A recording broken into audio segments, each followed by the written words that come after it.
offered you those free sessions, I never thought you'd actually take me up on it. We've got a warrant to search the premises. Some beds and towels, that's all you're going to find in there, I'm afraid. Mr. Palmer, not you? He's back in the takings, he won't be long. Surprised to see you behind the counter, Mr. Jensen, a man of your means. I like to look after my interests. Sarge, it's a load of these being burnt out the back are the ones we managed to save. You've seen these before? No, never. Which bank is Palmer going to? He didn't say. Which bank? Don't let him out of your sight. Secure the evidence, Will. Curtis said Palmer was banking the takings. It's got to be the cash in the robbery. We need to get to it before he pays it in. Once it's in the banking system, it'll be a whole lot harder to trace. Sarge?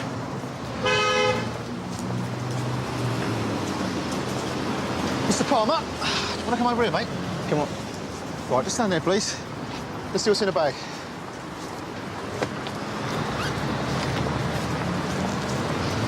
Well, we got lucky. We checked the CCTV of a taxi rank across from the bookies, and we've got a clear picture of the suspect's face. We've also got him getting into a white Vauxhall van reported stolen. Index Lima Victor 54 Victor X-ray Alpha. We've requested an ANPR check, and we've also put an all-units call out. Great, thanks. Like I had nothing to do with it. Nice work, Millie. Listen, I've got to say it. Max, don't let him wind you up. I won't. Liar.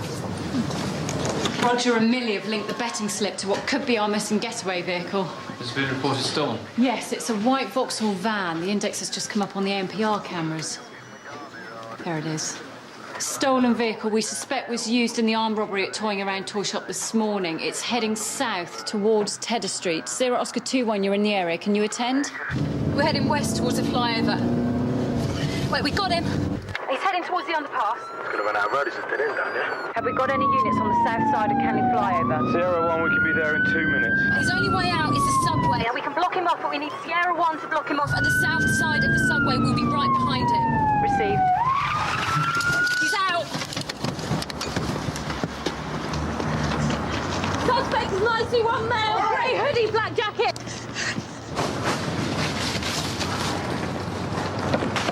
Stop! Stay where you are! Ah. We've been expecting you.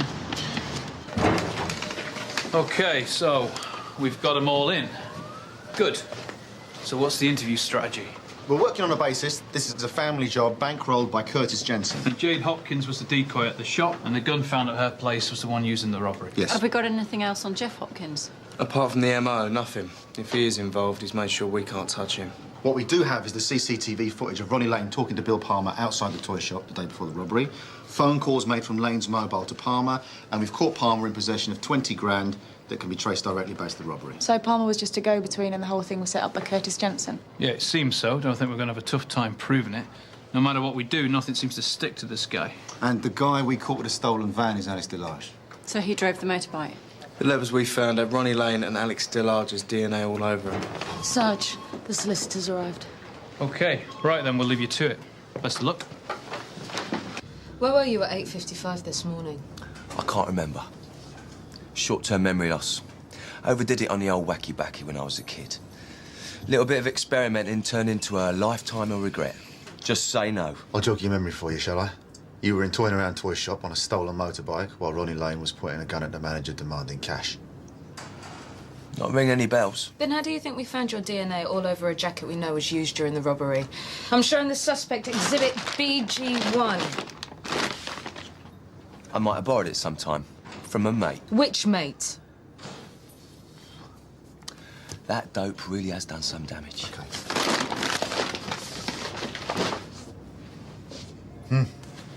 Not got much in the way of form, have you? Not exactly big league, are you, Alex? Or you weren't, I should say, because now, of course, you're really rubbing shoulders with the big boys. Attempted murder, armed robbery, threatening a police officer with a firearm, illegal possession of a firearm. What are we looking at? Oh, a lot longer than you've done so far, Alex. Attempted murder, that's the biggie. You're looking at life. And for what? The kudos? Bragging down a pub and I bet you can't even afford to buy a round. Has Ronnie paid you yet, Alex? Has he? A man's in hospital recovering from a gunshot wound he received during a robbery you took part in and didn't get paid for and won't get paid for. And you want to know why you won't get paid? Because we've got the money. Yeah, at least 20 grand of it. And we've got Ronnie Lane next door singing like a bird. He's not keen on going back to prison so soon. That's why he's naming names in there. He knows the guy that's looking at the longest stretch is the one that pulled the trigger. I said no to begin with. I mean, I thought it was a bad idea. What was? The job. I said if we get caught, we're going to go down for a long time. But he said it was foolproof. We'd be in and out in seconds. Who said? Ronnie was up to his neck in it. He said I'd be doing him a massive favour. He's been my mate since I was a kid. He was desperate. Why was he desperate? What was happening?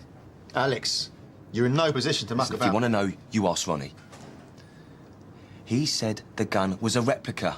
If I'd have known, I didn't want anyone to get hurt. That's the last thing I wanted to happen. Who was it fired the gun? Who shot the manager?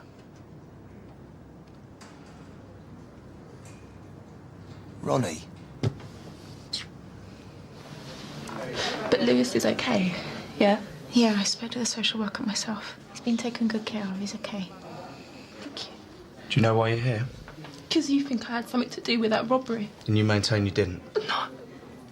No way. So it was a pure coincidence that you were in the shop at the time of the raid, then? Yeah, that's exactly what it was. I swear. I already told you why I was there. It was also a coincidence that the gun used to shoot a man in that robbery was found in your son's cot. I have no idea how it got there. I swear. Did anyone come to visit you at the house this morning? Jade, this is serious.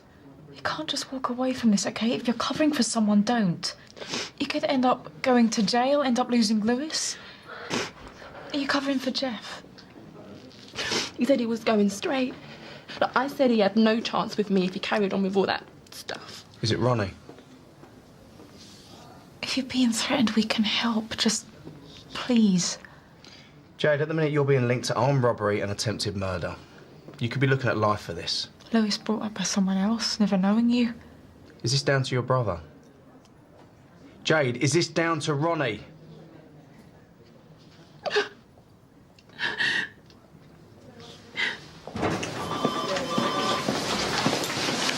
Anything? Will's just finishing up, but she's not giving us a thing. I really don't think she's anything to do with this, Sarge. And you're basing this opinion on? Oh, she wasn't aware that anyone had been in the house to plant the gun, and I've got to say, the last place she'd hide it would be her son's cot. So you said? Believe it or not, Sarge, there are people around who love their kids enough not to put them at risk. I really believe Jade is one of those people. The gun found at the house matches the bullet fired at the shop, and the only prints on it belong to Ronnie Lane. Right, well, surely that rules Jade out, yeah? When Will's finished with Jade, the pair of you interview Palmer. We'll talk to Lane. Press him on Jensen. He's got to be behind it. I just know it. So you were about to bank 20 grand when we arrested you, right? That's right. Takings from the tanning shop, was it? Business booming? Not all of it's from the shop. I was owed some cash, and the guy I lent it to paid me off earlier that day. Which guy? Ronnie Lane. Didn't it seem odd to you the cash was in wraps from the toy shop that was robbed earlier? Initialed by the manager, of course. Didn't know, to be honest. Ronnie pulled them all off and binned them while he was cutting them out. How'd they catch fire in the yard? Ah. That's down to me. I sneaked off for a quick fag. Mustn't have put it out properly, tossed it in the bin and whoosh. Yes, but Mr. Palmer, you must have noticed the wraps and made a connection. You were handling stolen goods. Why didn't you contact us? Look, if I had clocked that they were from the job on the shop, I'd have been on the blow straight away, obviously. Sorry. What account were you paying the money into? The takings were going into the shop's account. What I was owed was going into mine. I put my hands up. I made a mistake. I should have been more vigilant. And I wasn't. I accept full responsibility. A few things to put to you, Ronnie. You and Bill Palmer outside the toy shop the day before it was raided. Phone calls between you before the robbery. Fingerprints on the gun found in your nephew's cot, identified as belonging to you. Biker's jacket with your DNA all over it. We've got a statement from your boyhood pal, Alex DeLarge, admitting his involvement in your plan. Your alibi this morning didn't pan out. The cash you gave to Bill Palmer was taken during the robbery. You gonna talk to us? I overheard the toy shop manager in the pub shouting his mouth off about how much he'd taken that previous week in the closing down sale. I got talking to him, bought him a few drinks. Without realising, he told me all I needed to know.